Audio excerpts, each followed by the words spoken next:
ಮದ್ಯಪಾನ ಮಾಡಬೇಡ ಎಂದಿದ್ದೇ ತಪ್ಪಾಯಿತು. ಕುಡಿದ ನಶೆಯಲ್ಲಿ ಹೆತ್ತ ಮಗಳ ಕತ್ತು ಹಿಸುಕಿ ಕೊಲೆ ಮಾಡಲಾಗಿದೆ.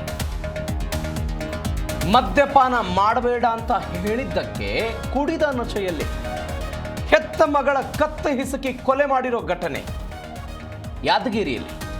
ಯಾದಗಿರಿಯಲ್ಲಿ ತಾಯಿಯಿಂದಲೇ ಮಗಳ ಕೊಲೆ ಆಗಿರೋ ಘಟನೆ ಇದು.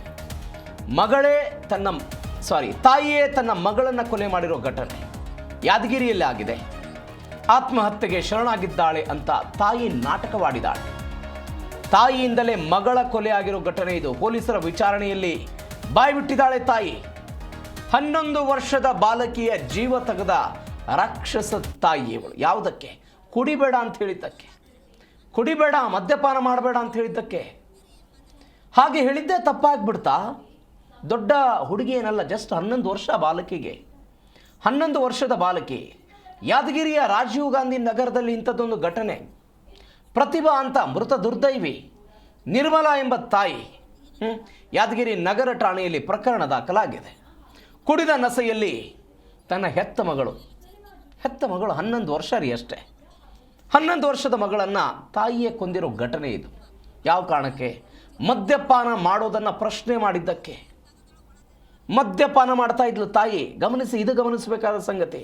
ತಾಯಿ ಆದವಳು ಮದ್ಯಪಾನ ಮಾಡ್ತಾ ಇದ್ಲು. ಇದನ್ನು 11 ವರ್ಷದ ಬಾಲಕಿ ತಾಯಿಗೆ ಬುದ್ಧಿವಾದ ಹೇಳಿದ್ಲು. ಯಾರು ಬುದ್ಧಿವಾದ ಹೇಳಬೇಕು? ತಾಯಿ ಮಗಳಿಗೆ ಬುದ್ಧಿವಾದ ಅಂತ ಹೇಳಬೇಕಾದಂಥ ವಯಸ್ಸು. ಸಂಸ್ಕಾರ ಕಲಿಸಬೇಕಾಗಿದ್ದು ತಾಯಿಯ ಕರ್ತವ್ಯ. ಮಗಳಿಗೆ ತಿದ್ದಿ ಬುದ್ಧಿ ಪಾಠ ಮಾಡಬೇಕಾಗಿತ್ತು. ವಿಪರ್ಯಾಸ ನೋಡಿ, ಈ ಘಟನೆಯಲ್ಲಿ ಮಗಳೇ ತಾಯಿಗೆ ಬುದ್ಧಿವಾದ ಹೇಳಿದ್ಲು. ಕುಡಿಬೇಡಮ್ಮ, ಮದ್ಯಪಾನ ಮಾಡಬೇಡಮ್ಮ, ಚಟ ಬಿಟ್ಬಿಡು ಅಂತ. ಇದನ್ನು ಪ್ರಶ್ನೆ ಮಾಡಿದ್ದಕ್ಕೆ ನನ್ನ ಮಗಳಿವಳು, ನನ್ನ ಕರುಳಿನ ಸಂಬಂಧ ಇವಳು, ನನ್ನ ಹೊಟ್ಟೆಯಲ್ಲಿ ಇವಳು ಜನಿಸಿದವಳು ಅನ್ನೋದನ್ನು ಕ್ಷಣಕಾಲವೂ ಯೋಚನೆ ಮಾಡದೇನೆ ಹೆತ್ತ ತಾಯಿಯಾದವಳು 11 ವರ್ಷದ ಬಾಲಕಿಯನ್ನು ಸಾಯಿಸಿರುವಂಥ ಘಟನೆ. ಸಾಯಿಸಿದರು, ಕೊಲೆ ಆಯಿತು. ಕೊಲೆ ಆದ ನಂತರ ಅದಕ್ಕೊಂದು ನಾಟಕ ಬೇರೆ. ಏನಂತ? ಆತ್ಮಹತ್ಯೆ ಮಾಡಿಕೊಂಡಿದ್ದಾಳೆ. 11 ವರ್ಷದ ಬಾಲಕಿಗೆ ಆತ್ಮಹತ್ಯೆ ಬಗ್ಗೆ ನಾಟಕವನ್ನು ಕಟ್ತಾರೆ, ಈ ಕತೆ ಹೆಣಿತಾರೆ ಅಂತ ಹೇಳಿದ್ರೆ ಯಾರು ನಂಬ್ತಾರೆ ಇದನ್ನೆಲ್ಲ? ಮನೆಯ ಫ್ಯಾನ್ಗೆ ಸೀರೆ ಕಟ್ಟಿ ಮಗಳು ಆತ್ಮಹತ್ಯೆ ಮಾಡಿಕೊಂಡಿದ್ದಾರೆ ಅಂತ ಎಂತ ಗಮನಿಸಬೇಕಾದ ಸಂಗತಿ. ಈ ಬಗ್ಗೆ ಹೆಚ್ಚಿನ ಡೀಟೇಲ್ಸ್ ಕೊಡ್ತಾರೆ ನಮ್ಮ ಯಾದಗಿರಿ ಪ್ರತಿನಿಧಿ ವೀರೇಶ್ ರೆಡ್ಡಿ ಫೋನ್ ಸಂಪರ್ಕದಲ್ಲಿದ್ದಾರೆ. ವೀರೇಶ್ ರೆಡ್ಡಿ, ಜಗತ್ತಲ್ಲಿ ಎಲ್ಲರೂ ಕೆಟ್ಟವರು ಇದ್ದರೂ ಹೆತ್ತ ತಾಯಿ ಕೆಟ್ಟವರು ಇರಲ್ಲ ಅಂತ ಒಂದು ಮಾತಿದೆ. ಆದರೆ ಈ ಘಟನೆಯನ್ನು ನೋಡಿದರೆ ಅದು ಉಲ್ಟಾ ಅಂತ ಅನಿಸ್ಬಿಡುತ್ತೆ. ಮಗಳು ತಾಯಿಗೆ ಕುಡಿಬೇಡ ಅಂತ ಹೇಳಿದ್ದಕ್ಕೆ ಈ ಘಟನೆ ಆಯ್ತಾ? ಏನು ಕತೆ ಇದು? ಹೌದು ಪ್ರವೀಣ್, ಏನು ಯಾದಗಿರಿಯ ಒಂದು ರಾಜೀವ್ ಗಾಂಧಿಯ ಏರಿಯಾದಲ್ಲಿ ನಡೆದಂತ ಘಟನೆ ಈಗ ಒಂದು ದಾರುಣ ಘಟನೆ ಅಂತಾನೆ ಹೇಳ್ಬೋದು. ಅಂದ್ರೆ ಎತ್ತ ತಾಯಿಯೇ ಮಗಳನ್ನ ಕೊಲೆ ಮಾಡುವ ಮೂಲಕ ಏನು ಒಂದು ಕುಡಿತದ ಅಮಲಿನಲ್ಲಿ ಈ ಘಟನೆ ಕೂಡ ಸಂಭವಿಸುವಂತು. ಅಂದ್ರೆ ತಾಯಿಯ ಒಂದು ಮದ್ಯಪಾನದ ಹಿನ್ನೆಲೆಯಲ್ಲಿ ಏನು ಮಗಳು ಕುಡಿತ ಬೇಡ ಅನ್ನುವ ಒಂದು ರೀತಿಯಲ್ಲಿ ಈಗ ಮಗಳು ಹೇಳಿದಂತ ಹಿನ್ನೆಲೆಯಲ್ಲಿ ಕೋಪಗೊಂಡಂತ ತಾಯಿ ಈಗ ಮಗಳನ್ನೇ ನೇಣಿಗೆ ಹಾಕಿ ಏನು ಒಂದು ಆತ್ಮಹತ್ಯೆ ಮಾಡಿಕೊಂಡಿದ್ದಾಳೆ ಅನ್ನುವ ರೀತಿಯಲ್ಲಿ ಬಿಂಬಿಸುವ ನಿಟ್ಟಿನಲ್ಲಿ ಹೋಗಿರುವಂತದ್ದು. ಆದ್ರೆ ಏನು ಕುಡಿತದ ಅಮಲಿನಲ್ಲಿ ಇದ್ದಂತ ತಾಯಿಯೇ ಸತ್ಯವನ್ನು ಹೊರಬಿಡುವ ಮೂಲಕ ಮಗಳನ್ನ ಕೊಲೆ ಮಾಡಿದ್ದೇನೆ ಎನ್ನುವ ಒಂದು ಮಾತನ್ನು ಕೂಡ ಈಗ ಪೊಲೀಸರ ಮುಂದೆ ಒಪ್ಪಿಕೊಂಡಿರುವಂತದ್ದು ಪ್ರವೀಣ್. ವೀರೇಶ್ ರೆಡ್ಡಿ, ಮನೆಯಲ್ಲಿ ಯಾರು ಇರ್ಲಿಲ್ವಾ? ತಾಯಿ ಮಗಳು ಅಷ್ಟೇನಾ? ಇವರ ಅಂದ್ರೆ ಈ ಬಾಲಕಿಯ ತಂದೆ, ಸಂಬಂಧಿಕರು, ಸಹೋದರರು ಯಾರು ಏನು ಇರ್ಲಿಲ್ವಾ? ಏನಿದು?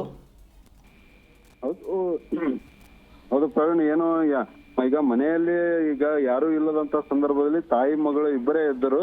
ಆ ಇಬ್ಬರೇ ಇದ್ದಂತ ಸಂದರ್ಭದಲ್ಲಿ ಏನು ಕುಡಿತದ ಅಮಲಿಗೆ ಬಿದ್ದಂತ ತಾಯಿ ಕುಡಿದು ಬಂದ ಹಿನ್ನೆಲೆಯಲ್ಲಿ ಈಗ ಏನು ನಶೆಯಲ್ಲಿದ್ದ ಸಂದರ್ಭದಲ್ಲಿ ಮಗಳಿಗೆ ಈಗ ಏನು ಮಗಳು ಬೈದಂತ ಹಿನ್ನೆಲೆಯಲ್ಲಿ ಈ ರೀತಿಯಾಗಿ ಮಾಡಿರುವಂತದ್ದು. ಈಗ ಕೃತ್ಯ ಕೂಡ ಬಯಲಿಗೆ ಬಂದಿರುವಂತದ್ದು.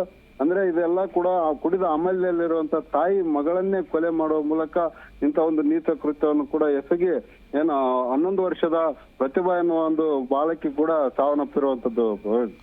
ಓಕೆ ವೀರೇಶ್, ಥ್ಯಾಂಕ್ ಯು ನಿಮ್ಮೆಲ್ಲ ಡೀಟೇಲ್ಸ್ಗೆ.